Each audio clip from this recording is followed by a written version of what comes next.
Ladies and gentlemen, the Republican leader of the United States Senate, the Honorable Mitch McConnell.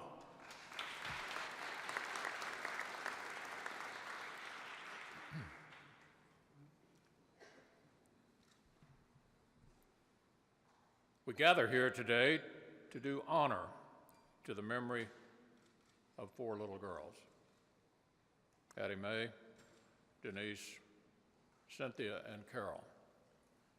And we gather to recognize the outsized role these girls would play in the struggle for civil rights in our country.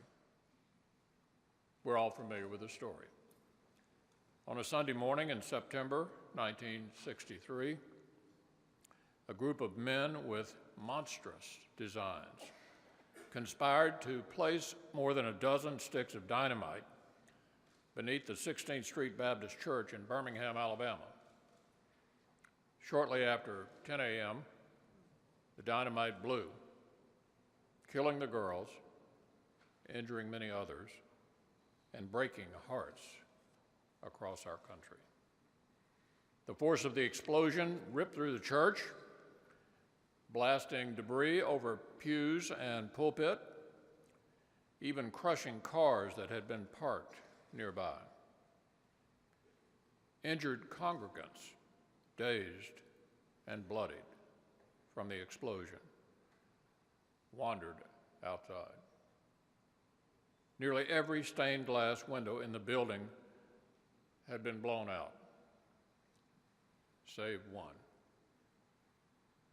A window that showed Christ leading a group of children, but with his face missing. The symbolism was potent. After all, the tragedy of September the 15th was just the latest in a wave of violent acts convulsing Birmingham at the time. And those suffering through it could have been forgiven for feeling as if God had abandoned them, for giving up hope. And yet, as Scripture assures us, the Lord did not abandon his flock. Today we know that the bombing at the 16th Street Baptist Church was a decisive turning point in the civil rights struggle.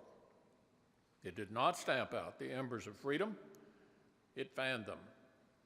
And as news of the tragedy spread, widespread revulsion gave way to political action. Pressure mounted and soon paved the way for passage of landmark legislation in Washington. Attitudes, too, began to change radically. Looking back, it's amazing to see just how far we've come since the days of Birmingham and Selma. And yet, the deaths of Carol, Cynthia, Addie Mae, and Denise remain as senseless as they were tragic. And I know the denial of justice for so many made the hurt that much worse.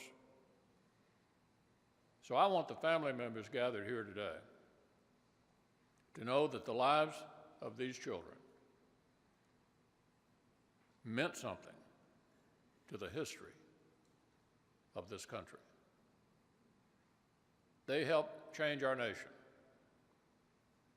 And they remind us still of the odiousness of those who seek to divide Americans by race, not just through violence, but through the kind of decisive rhetoric we all must unite to defeat. So today, we offer this Congressional Gold Medal to the memory of four children who set out simply to attend Sunday school, not to become martyrs for a cause, but who ascended nonetheless to the pantheon of Americans who, in death, continued their contributions to our country.